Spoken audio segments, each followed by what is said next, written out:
बिस्मिल्लाहिर्रहमानिर्रहीम। आज हम डिस्कस करेंगे बेटा चैप्टर 14, जिसके अंदर हम पढ़ेंगे इलेक्ट्रोमैग्नेटिज्म के बारे में। इलेक्ट्रोमैग्नेटिज्म क्या होती है या इलेक्ट्रोमैग्नेटिज्म का मतलब या उसकी मुख्तलिफ चीजें क्या होती है उसके बारे में डिस्कस करते हैं बेटा। देखिए बेटा, चैप्टर है 14।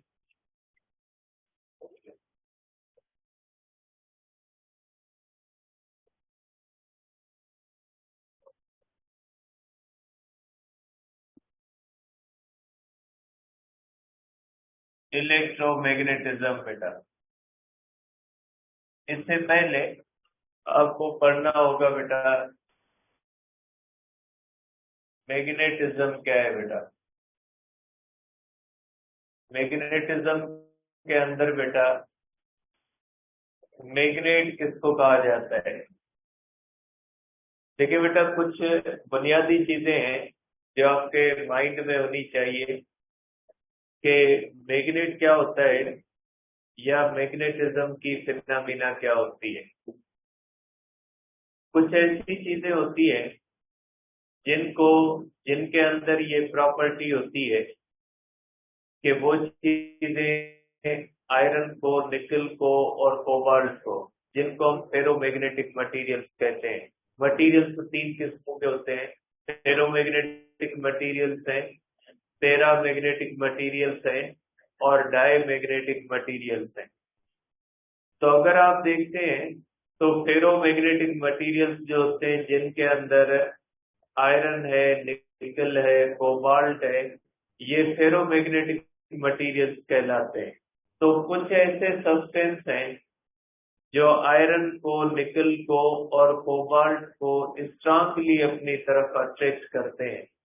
तो ऐसे सब्सटेंस जो आयरन को, निकल को और कोबाल्ट को अपनी तरफ स्ट्रांगली अट्रैक्ट करें, तो ऐसे सब्सटेंसेस को हम कहते हैं कि ये मैग्नेट्स हैं बेटा। मैग्नेट का मकसद है कोई भी ऐसा सब्सटेंस बेटा, ठीक है, आप कहेंगे बेटा substance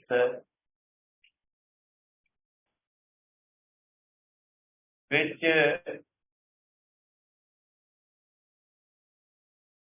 attracts strongly ferromagnetic materials बेटा। फेरोमैग्नेटिक मटेरियल्स को स्ट्रांगली अट्रैक्ट करें तो उसको कहा जाता है बेटा मैग्नेट। अब ये जो मैग्नेट होता है बेटा, इसके हमेशा दो हिस्से होते हैं, चाहे कोई बड़ा मैग्नेट हो चाहे कोई छोटा मैग्नेट हो। मैग्नेट के हमेशा दो हिस्से होते हैं। जिस तरह से चार्ज दो होती है, एक पॉजिटिव होती है, एक नेगेटिव होती है, लेकिन पॉजिटिव और नेगेटिव एक ही बॉडी पे हो जरूरी नहीं है। एक बॉडी पॉजिटिव फुल हो सकती है और एक बॉडी पॉजिटिव नेगेटिव फुल हो सकती है। मीन्स उसमें सिर्फ एक ही किस्म की चार्ज हो सकती है। लेकिन मैग्नेट के अंदर ऐसा नहीं होता। जो मैग्नेट होता है उसके हमेशा दो हिस्से होते हैं, जिसको हम कहते हैं पोल्स बेटा। कोई भी मैग्नेट हो, चाहे बड़ा मैग्नेट हो चाहे छोटा मैग्नेट हो, उसके हमेशा दो हिस्से होते हैं। एक हिस्से को हम साउथ पोल कहते हैं और एक हिस्से को हम नॉर्थ पोल कहते हैं बेटा। तो आप कहेंगे बेटा कि जो मैग्नेट होता है,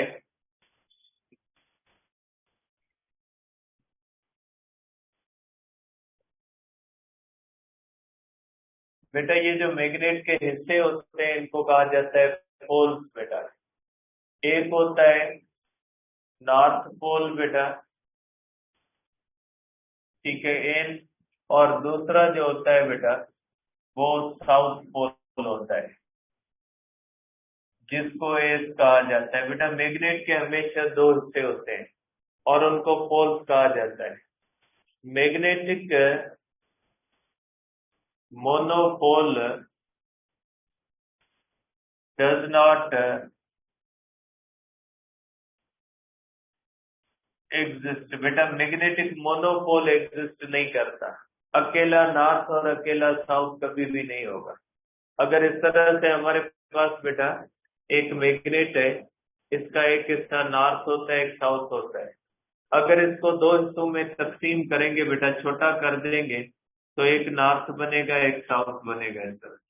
ऐसा नहीं होगा कि आप ये समझेंगे इसको दो हिस्सों में तकसीम करेंगे, एक नॉर्थ होगा, एक साउथ। मैग्नेट का मोनोपोल एग्जिस्ट नहीं करता।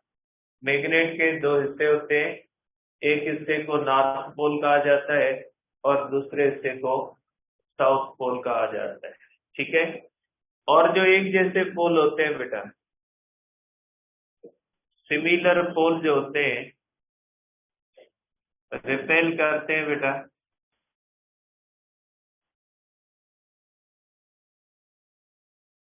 ठीक है। और बेटा जो होते हैं अपोजिट पोल्स, अपोजिट पोल्स जो होते हैं बेटा, वो एक दूसरे को अट्रैक्ट करते हैं। एक जैसे पोल एक दूसरे को रिपेल करते हैं और अपोजिट पोल एक दूसरे को अट्रैक्ट करते हैं बेटा। ठीक है। तो ये आप कह सकते हैं बेटा कि इसके दो पोल्स होते हैं, इनका बिहेवियर क्या होता है बेटा। उसके बाद होती है बेटा मैग्नेटिक फील्ड। अब ये मैग्नेटिक फील्ड क्या होती है बेटा, इसको हम कहते हैं बेटा बी, मैग्नेटिक फील्ड वेक्टर है बेटा। अब इसको मैग्नेटिक फील्ड ऑफ इंडक्शन भी कहा जाता है। तो मैग्नेटिक फील्ड ऑफ इंडक्शन एक अलग चीज है, उसकी डेफिनेशन वगैरह आपके पास नहीं है, ये एक अलग एक टर्म है जिसको सिंपली हम मैग्नेटिक फील्ड कह सकते हैं। तो बेटा जिस तरह से किसी चार्ज के बाद वो स्पेस, जिस स्पेस के अंदर उस चार्ज की अट्रैक्शन या रिपल्शन को महसूस किया जा सके, या किसी भी चार्ज के बाद वो स्पेस, जिस स्पेस के अंदर वो चार्ज किसी और चार्ज को अट्रैक्ट भी कर सके, रिपेल भी कर सके, उसको कहा जाएगा इलेक्ट्रिक फील्ड। इसी तरह से मैग्नेट के बाहर वो स्पेस, जिस स्पेस के अंदर वो मैग्नेट किसी और मैग्नेट को अट्रैक्ट या रिपेल कर पाए और आयरन, निकल और कोबाल्ट को अट्रैक्ट कर पाए, तो उस स्पेस को हम क्या कहते हैं बेटा, उसको मैग्नेटिक फील्ड कहा जाता है। आप कहोगे बेटा space around magnet in which it can experience, it can exert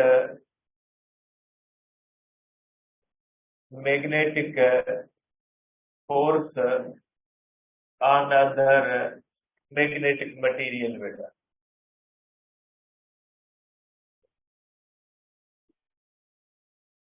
बेटा ये अदर मैग्नेटिक मटेरियल के ऊपर जिस एरिया के अंदर फोर्स लगा सके उसको मैग्नेटिक फील्ड कहा जाता है। सपोज करें बेटा आपके पास ये एक मैग्नेट है, ये नॉर्थ है, ये साउथ है, तो ये स्पेस, इसको हम कहते हैं बेटा मैग्नेटिक फील्ड बेटा, जिसके अंदर इसका असर महसूस किया जा सके बेटा। इसके बाद होती है बेटा इसकी मैग्नेटिक फील्ड लाइंस बेटा। अब ये मैग्नेटिक फील्ड लाइंस क्या होती है बेटा, ये जिस तरह से आपने इलेक्ट्रिक फील्ड लाइंस पढ़ा है बेटा, इलेक्ट्रिक फील्ड लाइंस के अंदर आपने पढ़ा है बेटा कि जिस तरह से इलेक्ट्रिक फील्ड के अंदर इलेक्ट्रिक फील्ड लाइंस होती है, इसी तरह से मैग्नेटिक फील्ड के अंदर मैग्नेटिक फील्ड लाइंस होती है। इलेक्ट्रिक फील्ड लाइंस और मैग्नेटिक फील्ड लाइंस को एक ही तरह से डिफाइन किया जाता है। इलेक्ट्रिक फील्ड लाइंस इमेजिनरी है, मैग्नेटिक फील्ड लाइंस भी इमेजिनरी है। इलेक्ट्रिक फील्ड रियल है, मैग्नेटिक फील्ड भी रियल है। इलेक्ट्रिक फील्ड लाइंस पॉजिटिव से निकल के नेगेटिव पे खत्म हो जाती है, एंडिंग होती है, टर्मिनेटिंग होती है। जबकि मैग्नेटिक फील्ड लाइंस ऐसे नहीं होती। Magnetic field lines north pole से निकलती है और साउथ पोल के अंदर जाती है, खत्म नहीं होती। और ये मैग्नेट के अंदर भी ट्रेवल करती है from north south pole to the north pole. ये फर्क है बिटवीन इलेक्ट्रिक फील्ड लाइंस और magnetic field lines. Magnetic field lines कभी खत्म न होने वाली है, ये लूप्स बनाती है, ठीक है, ये सर्कुलर फॉर्म में आ सकती है, जबकि इलेक्ट्रिक फील्ड लाइंस जो होती हैं कभी भी लूप नहीं बनाती। इलेक्ट्रिक फील्ड लाइंस कभी भी सर्कुलर फॉर्म में नहीं आती बेटा, electric field line circular form में नहीं आती। मैग्नेटिक फील्ड लाइंस किस में आती है बेटा, सर्कुलर फॉर्म में भी आ सकती है बेटा, ठीक है। Like electric field lines,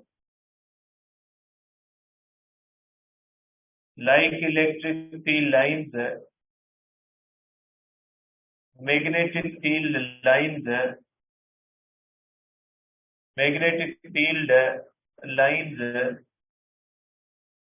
exists in magnetic field beta. Magnetic field lines are never ending बेटा, ये कभी भी खत्म होने वाली नहीं होती बेटा। अगर हमारे पास ये होता है बेटा, अगर ये हमारे पास बेटा एक मैग्नेट है, ये इसका नॉर्थ है बेटा, ये इसका साउथ है, तो ये इसकी मैग्नेटिक फील्ड है बेटा। अब मैग्नेटिक फील्ड के अंदर होती है बेटा मैग्नेटिक फील्ड लाइन, ये नॉर्थ से निकलती है बेटा, साउथ में अंदर जाती है, इस तरह से नॉर्थ से साउथ में जाती है बेटा, इस तरह से इनकी कभी खत्म नहीं होती बेटा। इसलिए आप कहोगे कि ये जो है magnetic field lines, magnetic field lines can form loops बेटा, ठीक है, ये लूप्स बनाती है बेटा। और इनका जो डायरेक्शन होता है बेटा, मैग्नेटिक फील्ड का जो डायरेक्शन होता है बेटा, वो आउटसाइड होता है बेटा, आउटसाइड डायरेक्शन होता है बेटा, नॉर्थ टू द साउथ बेटा, आउटसाइड होता है बेटा नॉर्थ से साउथ की तरफ। और अगर इनसाइड देखते हैं बेटा, तो इनसाइड ये डायरेक्शन होता है साउथ टू नॉर्थ बेटा।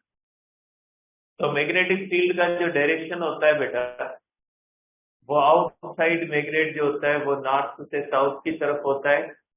और ये magnetic field line magnetic material के अंदर भी एग्जिस्ट करती है, खत्म कभी नहीं होती, ये लूप बनाती है और ये सर्कुलर फॉर्म में भी आती है। अगर कहीं पे हो कि एक फील्ड एग्जिस्ट करती है जो सर्कुलर फॉर्म में है, तो वो इलेक्ट्रिक फील्ड है या मैग्नेटिक फील्ड है बेटा, वो मैग्नेटिक होगी, क्योंकि इलेक्ट्रिक फील्ड कभी भी सर्कुलर फॉर्म में नहीं आएगी, क्योंकि इलेक्ट्रिक फील्ड एंडिंग है। जो चीज एंडिंग होती है वो सर्कुलर फॉर्म में नहीं आ सकती बेटा, ठीक है। अब इसके बाद है बेटा हमारे पास कंपास बेटा। ये कंपास क्या होता है बेटा, कंपास बेटा एक डिवाइस होता है बेटा, device to detect and determine device to detect and determine the direction of V बेटा। मैग्नेटिक फील्ड को डिटेक्ट करने के लिए एक छोटा सा डिवाइस होता है जिसको कहते हैं कंपास बेटा। कंपास भी एक फ्री मैग्नेट होता है बेटा, कंपास के अंदर एक फ्री मैग्नेट होता है। जिस तरह से टेस्ट चार्ज जो होती है बेटा इलेक्ट्रिक फील्ड को डिटेक्ट करती है, और टेस्ट चार्ज आपको इलेक्ट्रिक फील्ड का बताती है कि इलेक्ट्रिक फील्ड स्ट्रांग है, वीक है, उसका डायरेक्शन यहाँ पे ये है, यहाँ पे ये है। इसी तरह से एक छोटा सा डिवाइस होता है जिसको कंपास कहा जाता है। कंपास का काम यही होता है मैग्नेटिक फील्ड को डिटेक्ट भी करना और ये भी तय करना कि उसका डायरेक्शन कौन सा है। मैग्नेटिक फील्ड को डिटेक्ट भी कंपास करता है, अगर ये मटेरियल आपको देखना है कि ये मैग्नेट है या नहीं है, तो इसका फैसला आप कंपास से करोगे, इसके साइड में कंपास ले आओगे, आपको पता है कंपास के अंदर एक सुई लगी होती है और उसका डायरेक्शन हमेशा नॉर्थ की तरफ होता है। अगर ये मैग्नेट होगा तो जब कंपास ले आओगे तो उसकी सुई नॉर्थ से घूम के इसकी तरफ हो जाएगी। अगर ये मैग्नेट नहीं है तो आप कंपास ले आओगे तो कंपास को कुछ नहीं होगा। कंपास जब किसी ऐसी चीज के करीब आता है जिसके अंदर मैग्नेटिक फील्ड होती है तो वो कंपास का पॉइंटर जो होता है, जो उसकी नीडल होती है, जो उसकी सुई होती है, वो घूम जाती है। इसलिए कंपास जो होता है वो एक ऐसी चीज होती है जो किसी भी चीज की मैग्नेटिज्म का बताती है बेटा, ठीक है। और कंपास खुद एक फ्री मैग्नेट होता है जिसकी सुई हमेशा जमीन के नॉर्थ की तरफ होती है। अगर कोई और चीज उसके करीब मैग्नेटिक आ जाती है तो वो सुई जमीन से घूम के उसकी तरफ हो जाती है। तो कंपास हमें बताता है कि कोई चीज मैग्नेट होती है या नहीं होती बेटा, ठीक है। अब इसके बाद है बेटा अर्थ की magnetic field.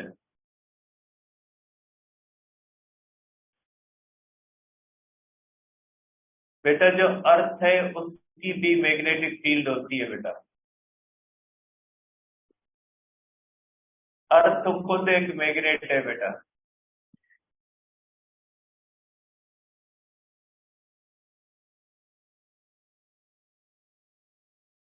Earth is magnet and has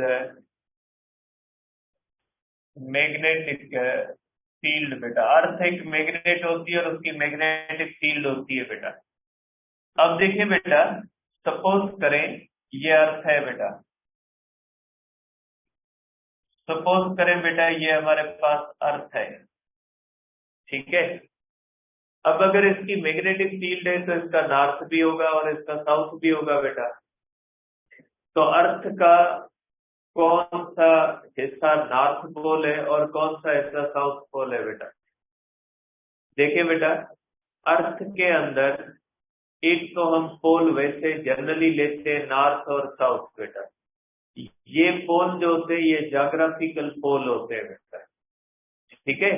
जैसे फॉर एग्जांपल अगर ये अर्थ है बेटा तो ये अर्थ की ये जो लाइन होती है इस तरह से जो खींचते हैं बेटा, ये अर्थ का नॉर्थ होता है बेटा ज्योग्राफी के हिसाब से, कि ये अर्थ का ज्योग्राफी के हिसाब से नॉर्थ होता है और ये अर्थ का ज्योग्राफी के हिसाब से साउथ होता है बेटा। जैसे अभी अगर मैं खड़ा हूं तो मेरे पीछे ये नॉर्थ है बेटा और मेरे सामने ये साउथ है।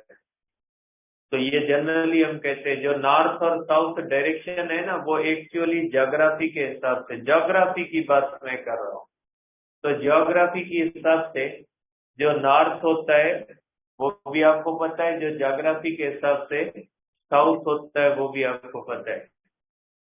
लेकिन जब अर्थ एक मैग्नेट है तो उसके मैग्नेट के हिसाब से भी एक नॉर्थ होगा और एक साउथ होगा बेटा। अगर कंपास आप जमीन के ऊपर रखोगे तो कंपास खुद एक मैग्नेट होता है और उस मैग्नेट का नॉर्थ वाला हिस्सा नॉर्थ की तरफ जाता है। जिस तरफ वो कंपास का नॉर्थ जो रेड लाइन होती है उसकी जो रेड कलर वाला पॉइंटर का हिस्सा होता है वो जिस तरफ जाता है उसको हम नॉर्थ कहते हैं।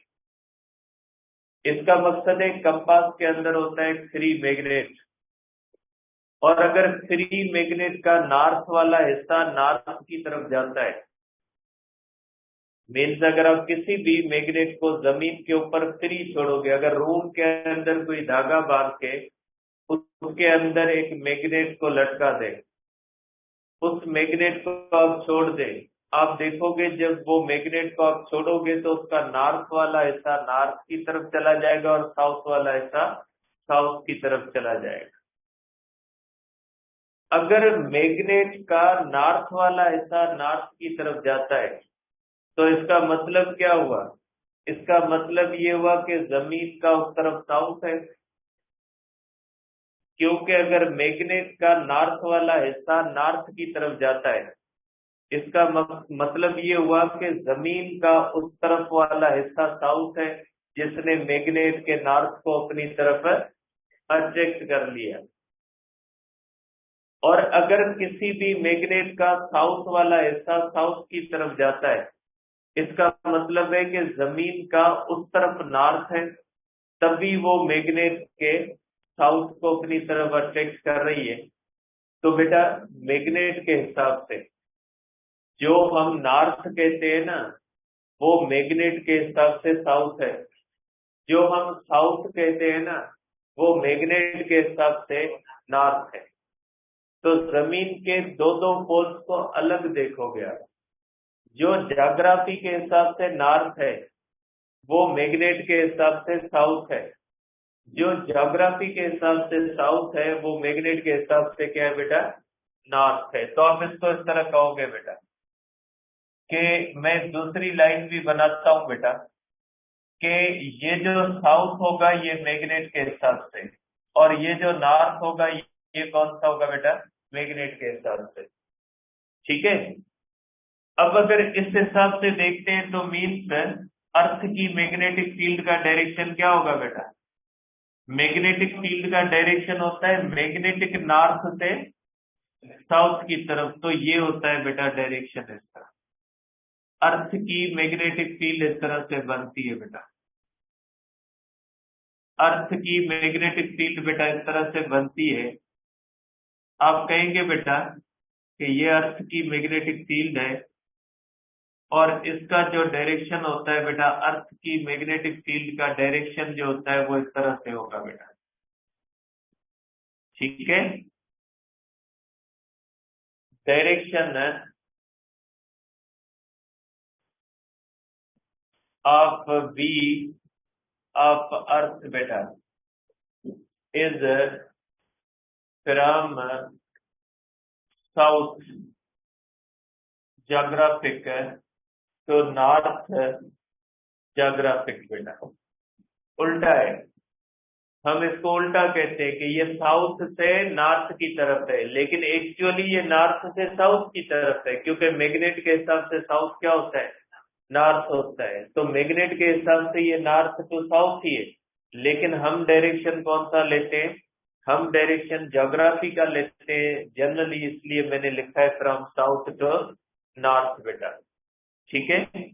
अब ये जो मैग्नेटिक फील्ड होती है बेटा, B is uniform and strong at poles and non-uniform and weak at any other place. बेटा ये अर्थ की जो मैग्नेटिक फील्ड यहाँ पे होती है बेटा, यहाँ पे स्ट्रांग होती है पोल्स पे बेटा, यहाँ पे, जबकि बाकी जगहों पे क्या होती है बेटा, वीक होती है। ठीक है। तो ये अर्थ की मैग्नेटिक फील्ड है।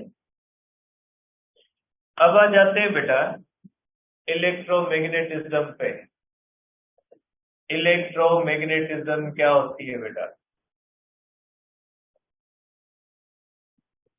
ठीक है। इलेक्ट्रोमैग्नेटिज्म क्या है बेटा, स्टडी ऑफ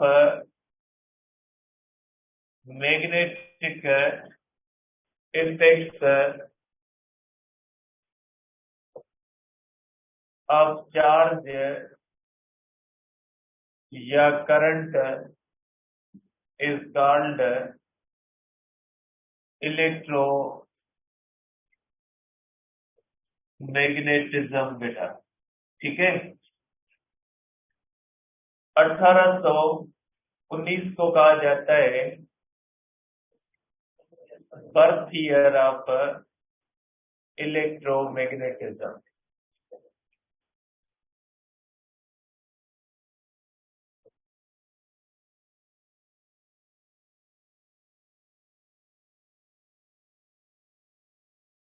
बेटा 1819 के अंदर ओरस्टेड नामी एक फिजिक्स का टीचर था, वो अपने स्टूडेंट्स को एक्सपेरिमेंट करवा रहा था लेबोरेटरी के अंदर। करंट के ऊपर ये एक्सपेरिमेंट था कोपेनहेगन यूनिवर्सिटी के अंदर। ये जो ओरेंस्टेड था इसने 1819 में अपने स्टूडेंट्स के साथ कोई एक्सपेरिमेंट कर रहा था ये लेबोरेटरी के अंदर। तो लेबोरेटरी के अंदर जो एक्सपेरिमेंट था वो करंट के बारे में था। तो जाहिर सी बात है अगर करंट के बारे में एक्सपेरिमेंट होगा तो उसके अंदर कंडक्टर भी होंगे और बैटरीज भी होंगी। तो बेटा वो कंडक्टर में से करंट गुजार के कोई एक्सपेरिमेंट कर रहे थे।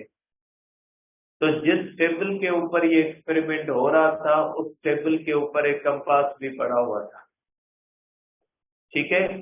तो ओरेंस्टेड ने एक बात नोट की कि जब कंडक्टर में से करंट गुजरता है तो जो टेबल के ऊपर पड़ा हुआ कंपास था वो घूम के कंडक्टर की तरफ आ रहा है। तो ये एक अजीब फिनोमिना थी क्योंकि कंपास हमेशा उस तरफ घूमता है जिस तरफ मैग्नेट होता है। तो इसने इस बात को नोट किया कि जैसे ही कंडक्टर को करंट दिया जाता है तो वो कंपास घूमने लगता है। करंट को बंद किया जाता है, कंपास वापस जमीन के हिसाब से चला जाता है। जैसे ही करंट गुजारा जाता है कंडक्टर में तो वो कंपास कंडक्टर की तरफ घूमता है। ये एक अजीब फिनोमिना थी जो ओरेंस्टेड ने 1819 के अंदर डिटेक्ट की। फिर जब इस बात को एक्सपेरिमेंटली देखा गया तो ये बात पाई गई कि जब किसी भी चीज से करंट गुजरता है तो वो चीज मैग्नेट बन जाती है। इसलिए जब कंडक्टर से करंट गुजरता है तो वो कंडक्टर मैग्नेट हो जाता है, इसलिए कंपास उसकी तरफ घूमता है। तो ये ओरेंस्टेड ने ये बात नोट की। एक्सीडेंटली ये डिस्कवरी एक्सीडेंट डिस्कवरी थी। एक्सीडेंटली ओरेंस्टेड ने ये बात नोट की कि कंडक्टर में करंट गुजरने की वजह से जो कंपास है वो कंडक्टर की तरफ घूमता है। मीन्स करंट कैरिंग कंडक्टर जो होता है वो मैग्नेट हो जाता है। ठीक है। और इसी की स्टडी को हम क्या कहते हैं कि ऐसा क्यों होता है, कंडक्टर में से करंट गुजरने की वजह से कंडक्टर मैग्नेट क्यों होता है, इसकी स्टडी को हम कहते हैं इलेक्ट्रोमैग्नेटिज्म। मीन्स करंट को मैग्नेटिक इफेक्ट्स होते हैं। ठीक है। तो इसकी स्टडी को इलेक्ट्रोमैग्नेटिज्म कहा जाता है। तो आप कहोगे कि करंट कैरिंग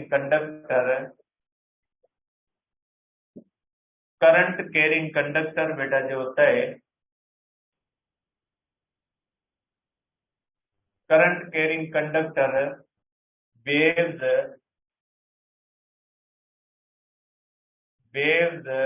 एज मैग्नेट। बेटा करंट कैरिंग कंडक्टर मैग्नेट की तरह बिहेव करता है।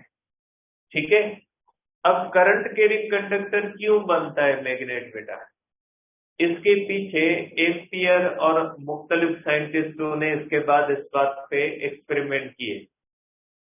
ओरेंस्टेड ने ये बात डिस्कवर की कि करंट कैरिंग कंडक्टर मैग्नेट होता है या करंट को मैग्नेटिक इफेक्ट्स होते हैं। आप कह सकते हैं कि करंट हैज मैग्नेटिक इफेक्ट्स बेटा। करंट हैज मैग्नेटिक इफेक्ट्स बेटा, करंट को मैग्नेटिक इफेक्ट्स होते हैं। अब ये क्यों होते हैं इसका रीजन जो है वो डिस्कवर किया एम्पियर या मुख्तलिफ साइंटिस्टों ने। एम्पियर और मुख्तलिफ साइंटिस्ट एक्सपेरिमेंट करने के बाद इस नतीजे पे पहुंचे कि असल में चार्ज के पास एक और प्रॉपर्टी भी है कि जब कोई भी चार्ज रेस्ट में होती है तो वो चार्ज सिर्फ चार्ज होती है, उसकी इलेक्ट्रिक फील्ड होती है। लेकिन वही चार्ज जब मूव करती है तो मूविंग चार्ज को मैग्नेटिक फील्ड हो जाती है। मीन्स मूविंग चार्ज मैग्नेट बन जाती है। तो ये प्रॉपर्टी किसकी है, चार्ज की है कि अगर चार्ज रेस्ट में है तो सिर्फ चार्ज के तौर पे बिहेव करती है, लेकिन अगर चार्ज मूव करती है तो वो चार्ज के साथ मैग्नेट की तरह भी बिहेव करती है। ठीक है। तो ये बात बेटा ध्यान में रखिएगा कि ये एक नई प्रॉपर्टी चार्ज की डिस्कवर की गई कि असल में कंडक्टर मैग्नेट नहीं बनता। जब करंट कंडक्टर में फ्लो करता है तो current flow due to the charges, तो कंडक्टर के अंदर जो चार्जेस फ्लो करती है ना वो मैग्नेट बन जाती है और इसलिए वो कंडक्टर मैग्नेट बन जाता है। ठीक है, तो आप कहोगे बेटा कि charge at rest behaves as a charge only and has electric field. Electric field only beta. Moving charge, but moving charge behaves as a charge as well as magnet and has both E and B बेटा। Moving charge तो दोनों होती है बेटा, electric field भी होती है और मैग्नेटिक फील्ड भी होती है। तो current carrying conductor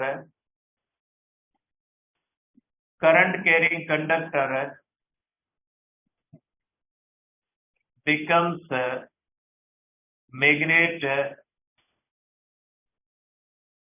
due to flow of charges। तो अब कह सकते हैं बेटा कि करंट कैरिंग कंडक्टर मैग्नेट इसलिए बनता है क्योंकि उसके अंदर चार्जेस फ्लो करते हैं। तो मैग्नेटिज्म की प्रॉपर्टी कंडक्टर की नहीं है, मैग्नेटिज्म की प्रॉपर्टी किसकी होती है बेटा? चार्ज की। अब यहाँ पे क्वेश्चन जो होता है वो ये आपका हो सकता है कि मूविंग चार्ज मैग्नेट क्यों होती है? तो बेटा चार्ज क्यों होती है? ठीक है, अगर इसका कोई जवाब होता तो इसका भी कुछ चीजें ऐसी होती हैं जो नेचुरल प्रॉपर्टी होती है, मास को अट्रैक्ट क्यों करता है, इसका कोई जवाब नहीं है आपके पास। ठीक है, वो जब अट्रैक्ट करता है तो किस तरह से करता है इसका जवाब है आपके पास, लेकिन क्यों करता है इसका आपको जवाब नहीं है। चार्ज क्यों है ये आपके पास जवाब नहीं है, लेकिन चार्ज होने के बाद उसका बिहेवियर क्या है, वो बिहेव कैसे करती है वो आपको पता है। इसी तरह से चार्ज मूव करती है, मैग्नेट बन जाती है। क्यों मैग्नेट बनती है ये इसका कोई जवाब नहीं, ये चार्ज की प्रॉपर्टी है। प्रॉपर्टी का जवाब नहीं होता बेटा, क्वांटिटी का जवाब होता है। ठीक है, तो मूव करने के बाद वो जब मैग्नेट बनती है तो बिहेव कैसे करती है उसको कल पढ़ेंगे कि कैसे बिहेव करती है। खबर है मुझे अपना दोनों पूछना।